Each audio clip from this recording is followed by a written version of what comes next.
Well, folks, this is a sad day.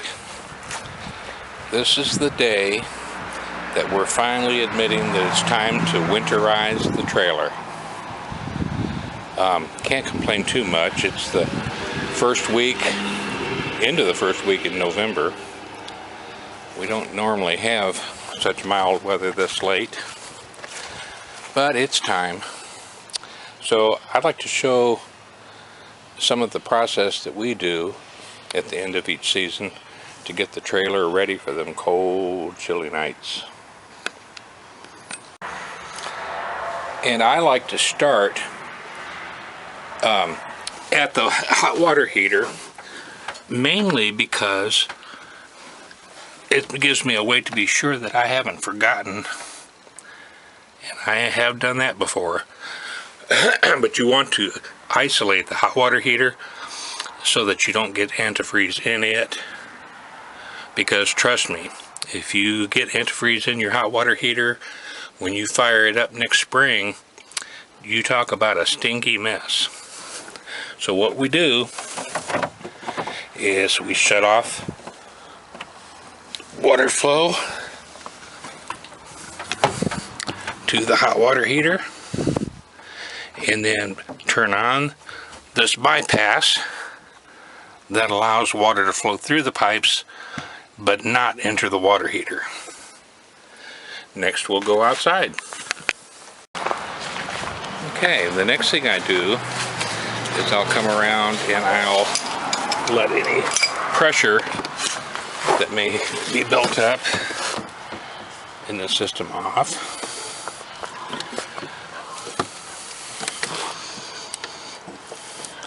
And make sure the pump is turned off.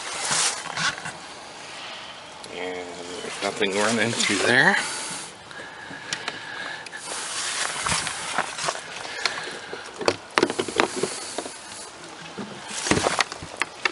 And then you look for your low point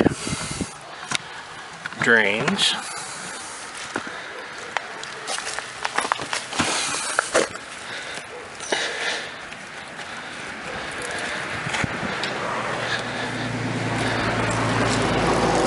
I have two there and one in the rear.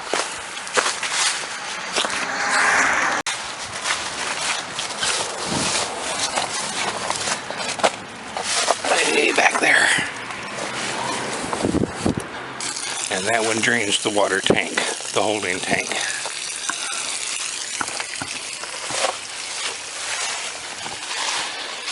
Now, okay, now we come to the hot water heater area. Release the pressure relief valve.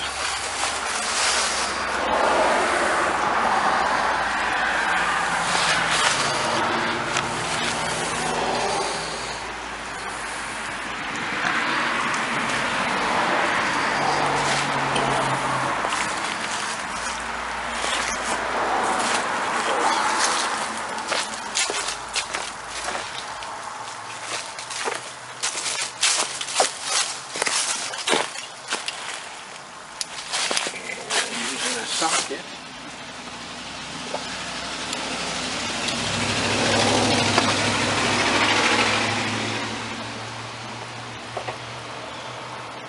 Remove the drain plug.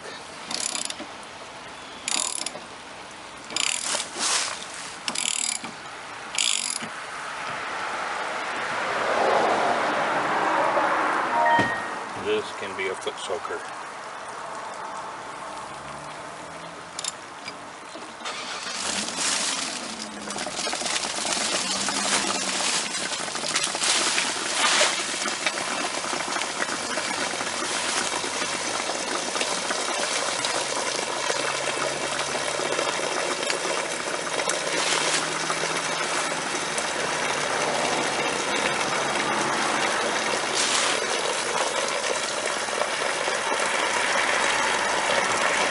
Kind of like watching a cake bake.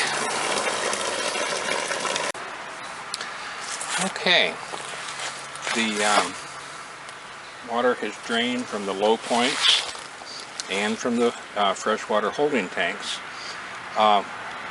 It took 20 minutes or so to drain this time around because the holding tank was about half full. Now, during the time that it was draining, I did go inside and turn all the valves on so that water could be pulled back from the valves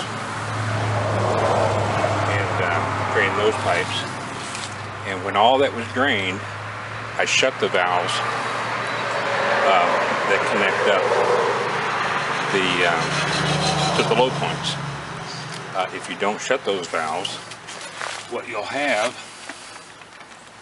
is your antifreeze pumping out onto the ground. And I think that's something you might want to try to avoid. Now I keep a short section of hose that I use each year for putting antifreeze in. And I just keep that right handy. And you'll see that there is a bucket filler and winterize connection.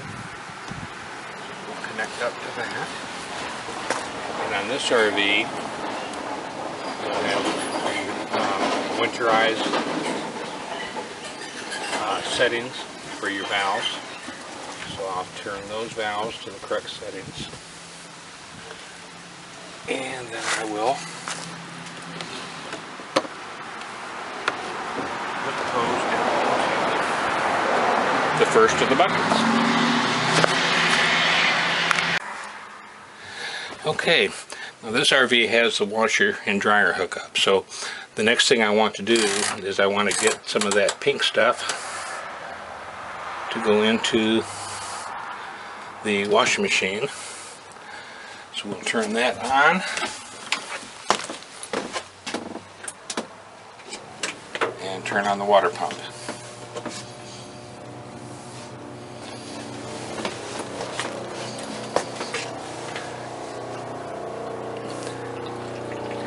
All the other valves are turned off now, and what I'm doing is I'm watching for the water to begin to go pink as it flows into the washing machine.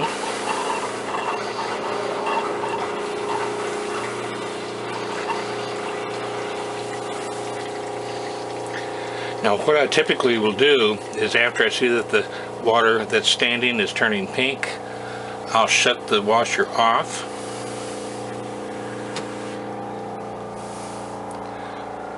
Go to the reset.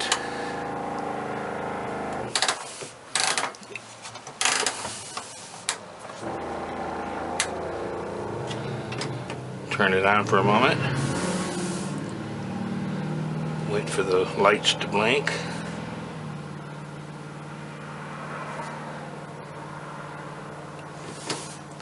And then I'll switch it over to spin. What I'm trying to accomplish, of course, is to get some of that pink stuff to go into the pump. And you can see it's beginning to drain.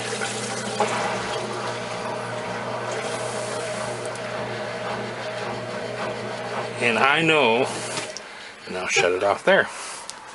And I know that not everyone has the washing machine to have to worry about, and that a lot of people don't have to worry about winterizing, because if you're full-time, and especially, you're probably headed for warm weather right about now. So I'm going to go put a fresh bottle of antifreeze on the hose, and I'll be right back. Okay, so now you can probably hear the pump is still running. We're going to make sure that we get pink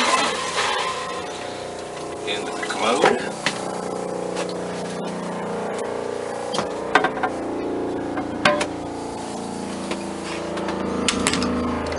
And from each of the hot and cold.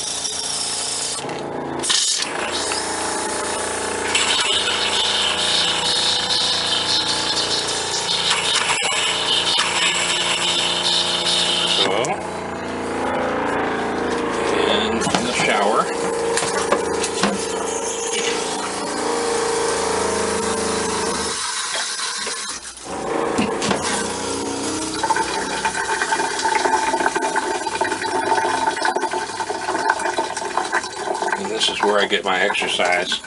running back and forth, changing out the bottles. And last but not least, the kitchen. And again, you want to do both hot and cold.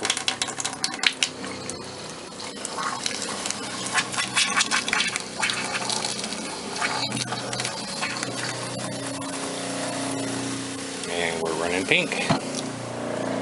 Now that'll also leave some in the P-traps. And finally, don't forget the outside shower if you have one. And that wraps it up. And make sure we turn the pump off. Remove the hose.